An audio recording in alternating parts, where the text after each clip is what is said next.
when I look back on that choice that I made on that day, I suppose one of the really important tools, resources that I did have at my disposal, and I've worked on and deepened since, was mindfulness.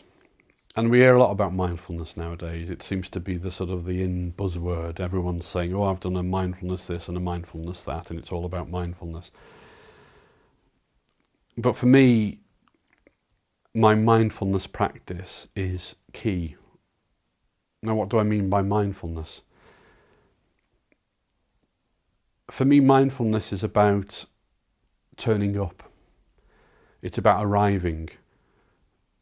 But turning up where and arriving where? Well, for me, it's about turning up and arriving in our own lives and just being present, being in the moment, and recognizing the present moment as the reality that we have. Past is past. Future is yet to be. And we script the future. You know, how many times a day do we create the scripts in our heads about how we want the future to be, how we want the next moment to be, how we want tomorrow to be? And how often do we look back on the past and sometimes revise it and rearrange it a little bit?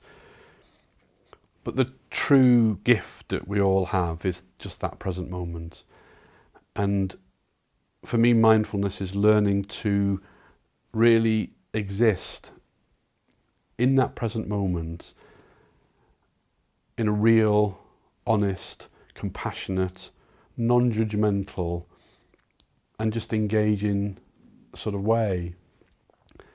And for me, meditation, one of the things that meditation and mindfulness practice does is understand the workings of my mind. So when I go back to that choice, and I refer to it as the choice because I can't think of any other way of putting it, is my mind could have taken over at that point.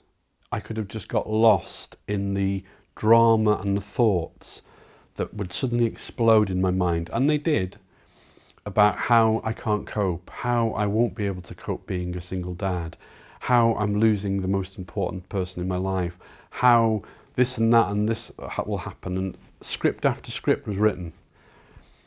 And if I'd identified with those thoughts and allowed myself to get carried away by them, I would have lost a sense of what was real at that moment. What was real in that present moment was the fact that the consultant had told me that my wife wasn't coming back. That was the reality. And I just needed to live with that moment and then not get lost in the future and about what might happen and what might not happen and become my thoughts. But just take one step at a time and know that each one of those steps, if I tread mindfully and carefully and with a sense of presence and engagement, then my life will unfold. And it did. And my mindfulness practice has developed since. Yes, it's becoming the buzzword in society, but I know the power that mindfulness practice can have in anyone's life. And not just after years of practice. It can happen after days of practice. Just engaging, arriving, just, I'm home, and being in this very precious present moment.